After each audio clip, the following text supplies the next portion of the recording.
here. We're not really here to listen to me, so I will be brief and let others address the matters that will interest you. So thank you all for coming today. We've invited you here to share new developments in John Waters' story. We're here in an effort to restore John's reputation, but also that of the current 240 band members and student staff and the thousands of alumni who have been maligned by the report issued by the university. From the moment John first learned he was being fired from his beloved university, he's consistently asked for an open and honest dialogue about the issues that bring us here, and about his efforts during the 22 months he was band director to move the band culture in the proper direction and to end all inappropriate behavior. Before he was fired, OSU refused to allow John to present his case, and since then they have refused a constitutionally adequate hearing to clear his name. OSU continues to stand by the Glarus report, which has been repudiated by current band members. It's been repudiated by past band members. It's been repudiated by people who were interviewed for the report, and it has been repudiated by people who were mentioned in the report. Despite our efforts to resolve this sort of litigation, the university has steadfastly proclaimed that the issue is closed and that it's moving on. And for that reason, we are here today to tell The Ohio State University that we are not going away. We have taken two actions today. First, we filed a lawsuit in United States District Court. The lawsuit includes a transcript of OSU President Michael Drake and current Ohio State University marching band student leadership that dispels many of the statements contained in the Glarus report in which OSU has said justified the firing of Jonathan Waters. A transcript of that recording is an exhibit to the complaint and therefore available for you. In the transcript, Dr. Drake tells a very different story to the students than OSU has told to the public. This afternoon you're going to hear from John Waters as well as Paul Drosty, the longtime director of the Ohio State University Marching Band and now Director Emeritus. So let's get started with John.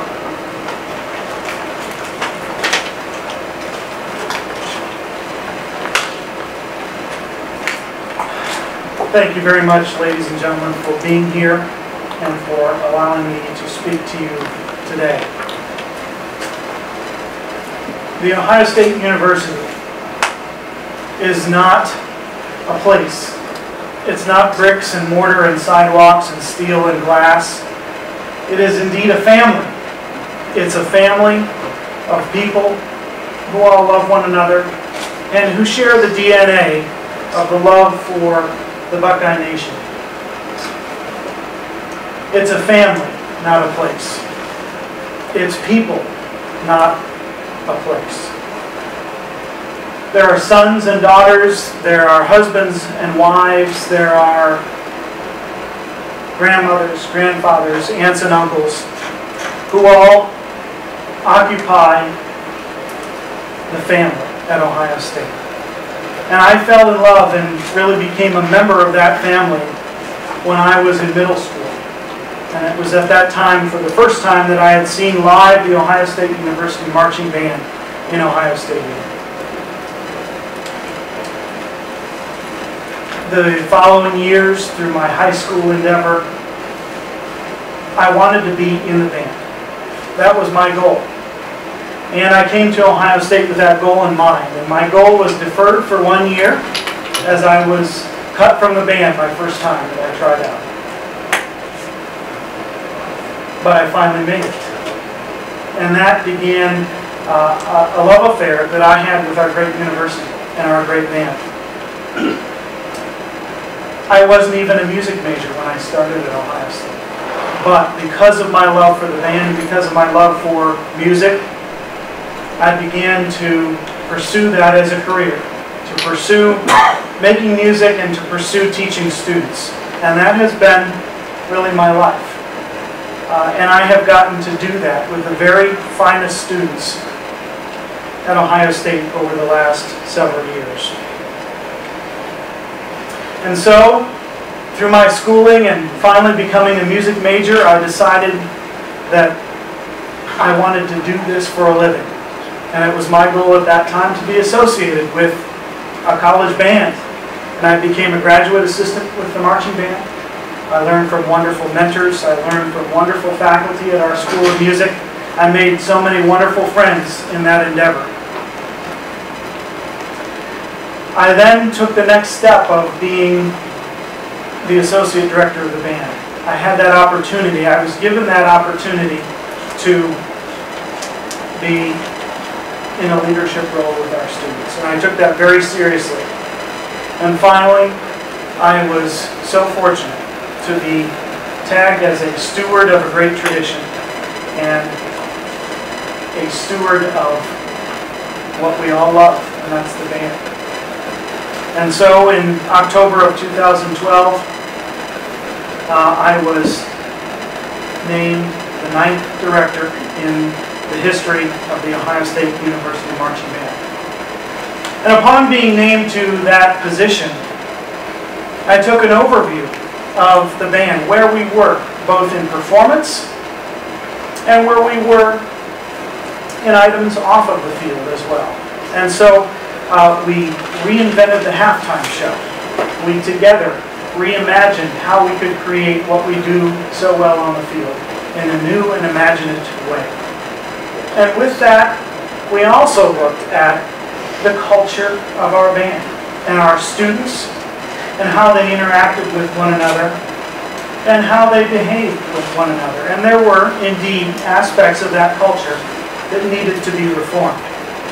And I was the very first person, as the new leader of the band, to recognize that and to take steps to make change, to make cultural change. But you see, my philosophy of cultural change is that it cannot be heavy-handed. It can't be leadership through intimidation and fear. It's got to be leadership by example and leadership through empowerment of the students. The students need to recognize and understand that there is a need for change. And once we engage those students in the fact that we need to change, the change comes so much quicker. The change comes because the students own it. The students know that they are the change that we seek. And so things like the Midnight Ramp, like the songbook, like the many things cited in the report, we began to address. We address those through open and honest conversations with our students. We address them by bringing them to the surface and identifying what those issues were, and then one by one addressing them, all the while making the students part of the change. And the evidence of that change are those current students today. The evidence of that change lie in the hearts and minds of those students who were there with us when we took over in 2012 and lived that change and lived every day and worked to make those changes. And so, sadly, that mission was cut short. That mission of cultural change was cut short. And the report came out some 2 months ago. And we are here because of that report. We are here because of the damage, the irreparable damage done by that report. The one-sided report that the university continues to stand by, unfortunately. The report that cherry-picked certain details and certain things in an inaccurate fashion and in a fashion that didn't represent the true culture of the band. So I'm here to say today that we are not who they say we are.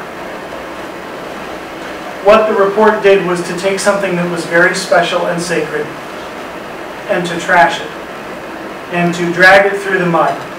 And through all of the success of the band over the decades and all that the band has done for our community, it was dragged through the mud during the time that we all read this report. And to say and to label the band as a sexualized culture is, I think, beyond the pale. And so we are here today to ask and to continue to ask for an open and honest assessment of the band culture. We've asked for that from day one of this investigation. We've asked that all of the facts be looked at. And we speak to especially those students who lived the culture change from 2012 to today.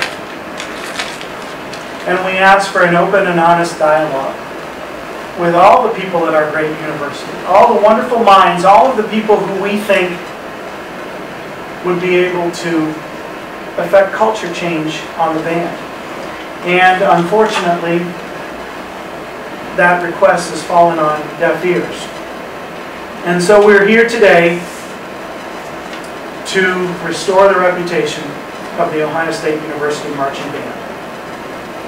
We're here today to restore the reputations of the 4,300 living band alumni. We're here today to restore the reputations of the 240 students who have to look behind them and to their side as people whisper about them at games. We are here to rehabilitate and to put a shine again on the reputation of the Ohio State University Marching Band. And so today I believe, in a unique position to do that. Change needed to come to the band, and we indeed did institute that change. We were the change. We all were the change.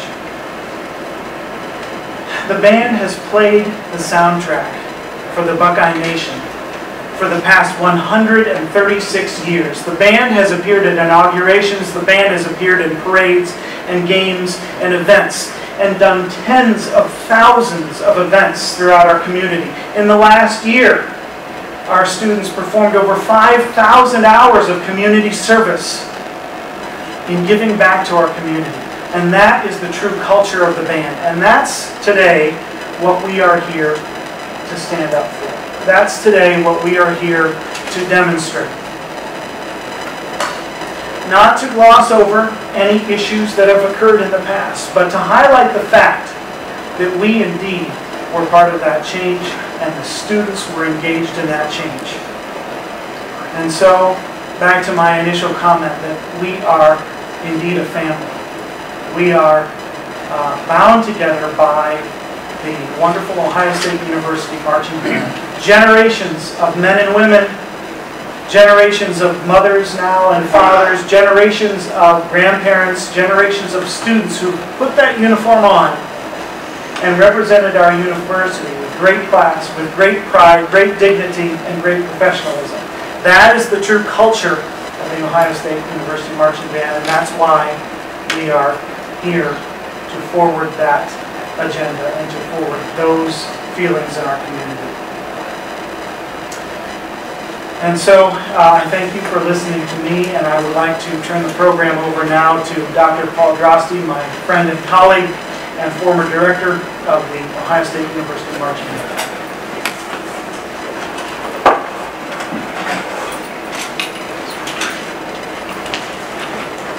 Thank you, John. I would like to claim to be one of John's mentors, but there was about a 28-year gap between when I left the band and the 28 years that John Woods was the director, and then John succeeding him. Dr. Woods is ill, quite seriously so, and is not able to be here to defend John, but I think in some ways I can speak for him because I know he was very close to John and was very pleased upon his retirement that John was selected as his successor.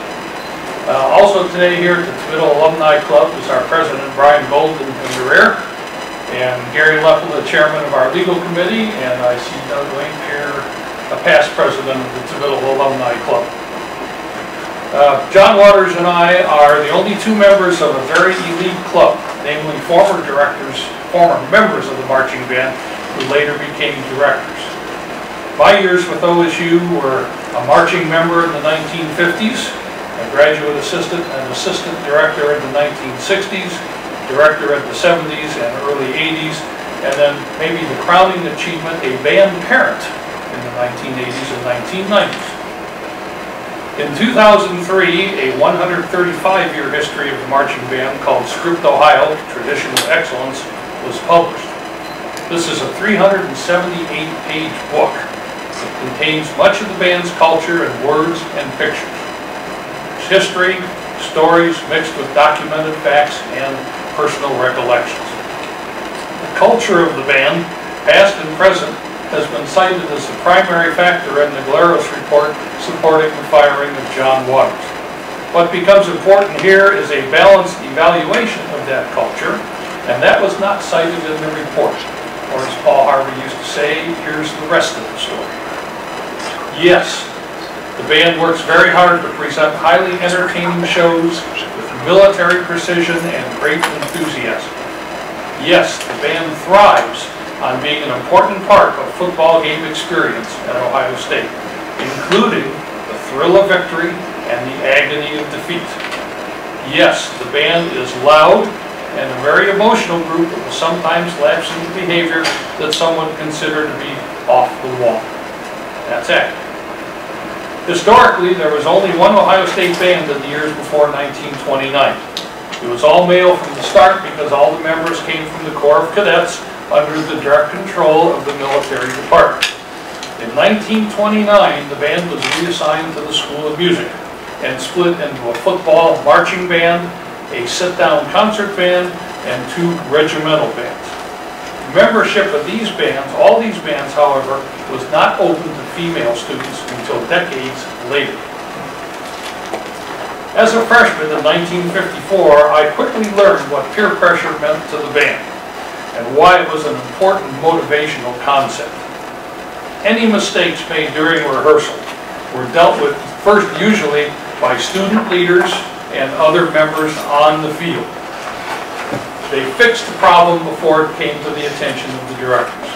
The language was direct, the corrections were made. Sometimes the language was quite direct, and sometimes it amounted to being pulled by the arm or pushed from the back into the correct position. And as a rookie, I said, thank you for showing me the error of my ways. I'll try not to repeat that mistake again. That was the expected response. If you made a mistake in a performance, however, the penalty for that was being carted across the little service road, up the dike, down the other side of the dike, and thrown into the Olentangy River. This, you might think, is extreme. It all depends how you take it. Some of our band members would probably say, well, I was thrown in 3 times last year, as if they're going to try to break the record the next year, which I hope they wouldn't. The year after I took over the band, 1971, I was called to a meeting of the campus police and the health department and said that the Olentangy River is a health hazard and you need to stop that practice. That was stopped immediately. And it was explained that way. In the late 60s and the early 70s, the mood of many of the students on the OSU campus became decidedly anti-war, anti-military, anti-tradition, and anti-most everything. And here comes Title IX right at that time, which led to the admission of the first 5 women in the marching band in 1973, excuse me, which ended an all-male tradition in that band. It was almost 100 years old. Now here's the thing I remember from 1973 and 1974. We had 5 women in the band. It was not an easy year. Just kind of waiting for the shoe to drop on the other foot sometimes. Some of the band members said I favored the women. Some of the women said I could have done more to help them. But at the end of the season, I asked all 5 of those women, are you coming back next year? And all 5 said yes.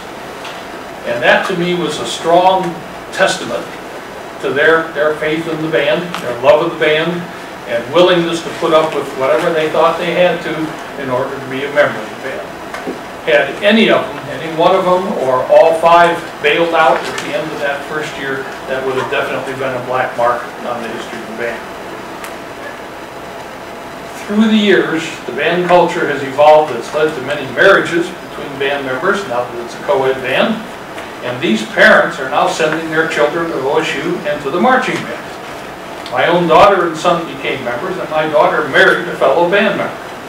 Many of us would call this a family atmosphere rather than a sexually charged culture.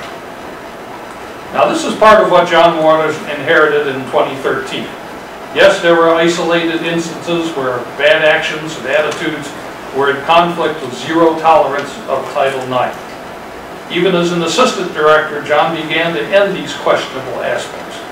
Upon becoming director, he took further steps in a proactive manner to change the band culture. He did this on his own with minimal support and encouragement from his superiors. His firing in July was the worst thing that could happen to the band. John Waters was the solution to these problems, not the cause. After looking over the list of his actions, I concluded that he did more to change the band's approach to Title IX in his 2 years, than I did in my 14 years as director, and I was the director in 1973 when Title IX impacted the marching band. John has worked with both the current band and alumni band members to explain the changes he was making and how he was going to enforce those changes. And for this, he was fired. The Tibbittall Alumni Club, through its Board of Governors, supports John Waters 100% as he seeks to clear the reputation of OSU band members, past and present.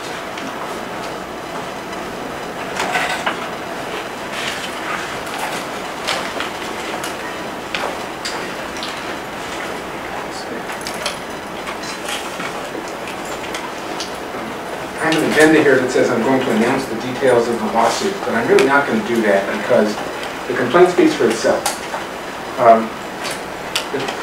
What we're here about is, again, restoring the reputation of John, restoring the reputation of the current band members and student leadership and staff, and restoring the reputation of the 4,300 band alumni who were maligned by the report. It is important, though, to remember that, or to pay attention to the fact that when you read the transcript, you'll see a very different story than you've been told by the university. The university stands by the report publicly as an accurate description of the band and as the justification for firing John, who served as band director for only 21 months. What you'll see when you read the transcript is that in private, Dr. Drake acknowledged that the report is overwhelmingly historical. He says it's overwhelmingly about people that he's never met, that the band members have never met. He says that it's not relevant to today's band, and that if it accurately described today's band, the band led by John Waters, they wouldn't even be able to put the band on the field. So that's what we're here about. In the lawsuit, we have asked for John's reinstatement. We have asked for at least $1 million in damages. We've asked for punitive damages and attorney fees. Dr. Drosky noted the presence of Doug Lake, who, in addition to being a former Tibbittall Board of Governors president, is the driving force behind the WeStandWithJohnWaters.com website, and Doug has an announcement to make regarding some of the things posted on the website.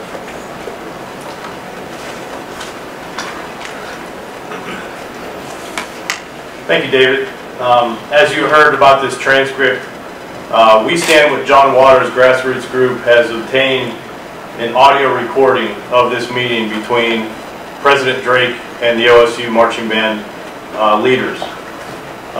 There are 3 clips.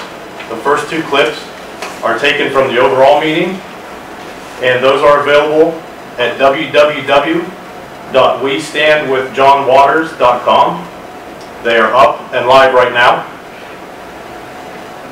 We also have a 3rd clip of the entire meeting. We believe it's very important to be completely transparent.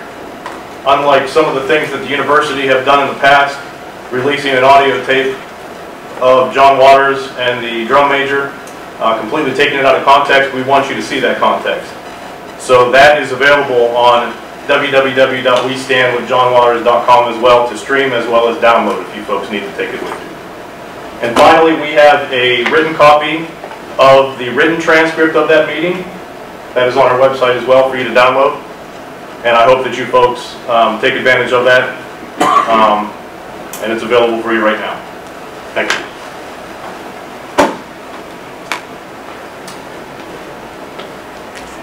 And with that, we're available for questions.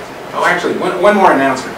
As you have undoubtedly read, our legal team has been joined by Jim Petro, the immediate past Chancellor of the Department of Education of the state of Ohio, also a former Attorney General of the state of Ohio, and a former Auditor of State. Jim has asked me to let you know that he wanted to be here. Unfortunately, he was unable to be, but he is available by telephone to answer questions for those who might wish to talk to him. And with that, we'll take questions. Kevin? John, you want to come to the... Sure. You and the university paint two very different pictures of what the OSU Marching Band was about. How is that possible? Who's right in this? The two different pictures painted, I think, are explained very simply because the report that was issued was one-sided. It cherry-picked certain details. It only interviewed a sample of 9 people out of thousands of alums and the 240 current band students. So that is the disparity that we see. Do you believe that this investigation had any coincidence with the Title IX investigation by the U.S. Department of Education? You know, I don't want to speculate as to the connection there. I don't know if there's a connection. I do know that because of the Title IX awareness around campus, that issues like this are being examined. And what was unfortunate in this case is, I think, a severe rush to judgment without all the facts. The lawsuit claims that you were a scapegoat in this, that you had to take the fall to make this investigation go away. Do you believe there's any truth to that? You know, I think that unfortunately I was placed in a position to bear the brunt of the accusations, and so you know, again, without any mention of the full culture and a true examination of the culture of the band, these decisions were made, and I think that's very unfortunate, especially for Ohio State, because we're such a wonderful research university, and you know, the investigation only again sampled a very small size of the population of people who lived in that band culture, and so you know, it was very unfortunate that it came up with the result, the very one-sided result that it did. This might be best answered by Mr. Axelrod. The lawsuit talks about the due process violation. I understand that. Can you talk a little bit more, though, about the discrimination side of this lawsuit, the Title IX discrimination and based on gender in Mr. Waters' case? Well, Title IX is a statute that was enacted to ensure equality in the treatment of both genders and of all races and ethnicities and all categories of people at educational institutions that receive federal funds. In this instance, we have alleged that on at least one occasion, a similar situation arose involving a female staff member of the university, and she was given the second chance that John was not. She was given an opportunity to develop a performance improvement plan. John was not. She was given an opportunity to take anti-sexual harassment training or awareness training, and John was not. So, you know, we've identified that situation, and we'll take discovery in the lawsuit to find out whether or not that was routine. Are you allowed to say specifics? Are you talking about cheerleading coach? I believe the complaint specifically identifies the cheerleading coach. It does. I know she was fired soon after the. Yeah. Is there still a contrast to this case? Soon after she was given that, she came up with that improvement plan. She as well was fired. Well, if John had been given a second chance, I can promise you he would have taken it, and he would not have been fired after. You say you're mainly here to restore the reputation of the band. To what extent has the fight over Mr. Waters' firing actually extended the conversation that could have been a one-day news story? Well, you know, I don't think it would have been a one-day news story. The alumni certainly don't believe it would have been a one-day news story. You know, we're not the only ones talking about this. The alumni has done its own very thorough investigation and issued a report that was by the alumni. I'm talking about the Tibetto Alumni Association Board of Governors, and spearheaded by Gary Lepla. If you have questions about it, he's here and available to answer them. But they spent 2 months doing a very thorough investigation and came up with a conclusion that is 180 degrees opposite from the university's conclusion. The current band members are not satisfied to let it just go away because they feel they've been maligned, and you'll hear that when you listen to the recording of squad leaders with Dr. Drake and asking him to make a public statement clearing the band's reputation comparable to the one that he made by YouTube when John was fired. So we don't believe we've extended the story other than to get out the story that the report is wrong. I'm curious if you could shed some light on the conversations before the lawsuit was filed with the university in an attempt to come to an amicable solution here. Any potential settlement ahead of time, ahead of this? Well, it's a normal thing for lawyers to talk, but other than that, I really can't comment about any conversations we've had with the university. John, when you were being interviewed before you were terminated, did it ever dawn on you to get legal representation? Part of this lawsuit is that you weren't given a person of support to be there with you. Can you explain why you didn't? You know, at the time, I had nothing to hide. And I didn't feel that quote-unquote lawyering up was in my interest. You know, I went in and answered the questions as best I could, and knowing exactly what I've done to reform the culture, even to the point of providing written information for the Title IX office at Ohio State, which was never incorporated into the report. And so, you know, in its early phases, I really didn't, you know, feel the need for, you know, kind of to lawyer up. You know, unfortunately, that has, you know, I guess, you know, that the investigation took a turn that caused me to have to find legal representation. I would say also that in my early conversations with the Title IX office, it was centered around an individual student accusation rather than an entire examination of the band culture. Can I ask, why do you think this happened? I mean, were you the victim of some sort of academic politics? Does Chris Glaros have it out for you? Is there, you know, like, why would this have just sort of popped up and You know, I've not met Mr. Glaros, and I can't certainly comment on what his opinion is of me, other than to just say that a confluence of events led to my firing, and I think you know, some bad advice and misinformation wound us up in this situation. And you know, and we've been asking from the beginning just to be able to walk it back, to say that yeah, this was a rush to judgment. This was indeed a case that we didn't have all the facts, and so you know, we are now to this point after asking repeatedly for an open and honest conversation. John, have any other universities approached you about employing you since this happened?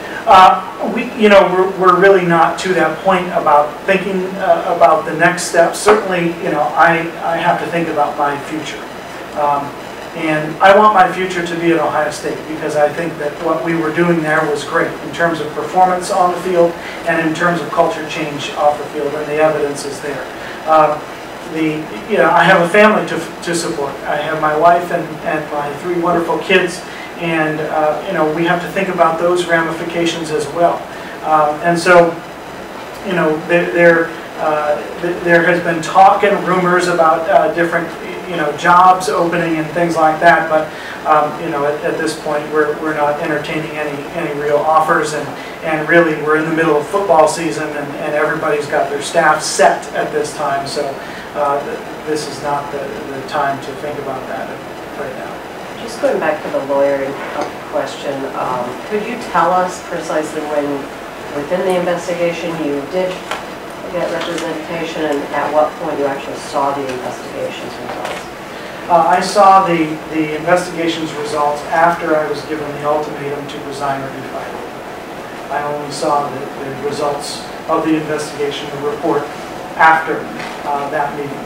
And so, I'm sorry, tell That me was the first before, part. that was before it was released publicly, but after. Right. I mean, it was probably hours, I guess, before it was released publicly, but it was after the ultimatum to resign. Did you have a lawyer at that point? Or? Just at that point, yes. Going back to the reporting that Drake did, your legal team have prior knowledge that student band leaders would be meeting and recording that interview? No, not that I'm aware of. And Mr. Waters, when we spoke earlier, you mentioned that you weren't sure about a certain timeline as far as filing a lawsuit, and you said you weren't a lawyer type of guy. So why now? Why today? Well, that was really a decision that was made by a whole group of people, and our legal team, again, as you said, I'm not a lawyer type of guy, and so through the advice of our counsel and our team here, we decided that this was the appropriate time. Was it your strategy to come out before the Montgomery report? Is that? No, I don't know what the timeline is for the Montgomery report, and we again are here now because we felt that this was the right time, and to stand up and in the face of the university being silent in our attempts to open up a dialogue. How do you think Jim Petro helps your cause? Former trainer of Jim Petro. Well, I know of his reputation, and I know of the great work that he has done in our state, and as a servant of the people, and I'm just really happy that he's on our team. He recognizes, I think, the injustice here, and he is very welcome, and his support is very welcome in our endeavor to clear our names. John, what does it say to you that the university doesn't want to have this dialogue, doesn't want to discuss anything with you? Well, I think it's unfortunate that their position right now is entrenched.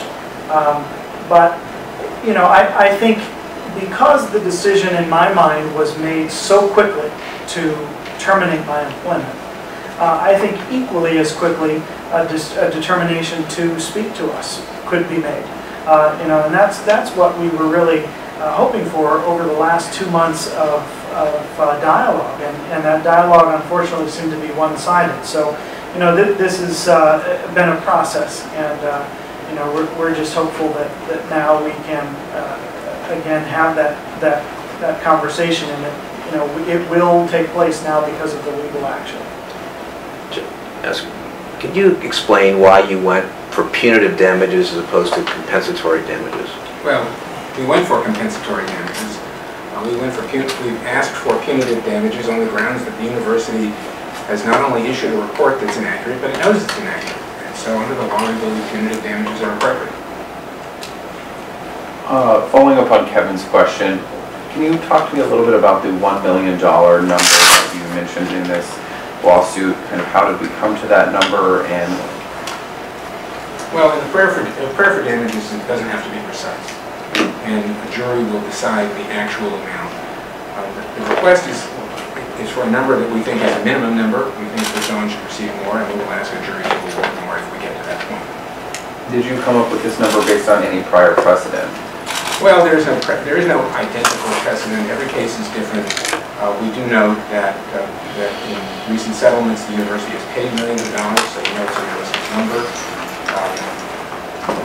There are other cases, but they're all different. In this case, John was horribly maligned by this report, as were current band members, as were the alumni, and so we think it stands on its own, and that number is an appropriate number as a starting point.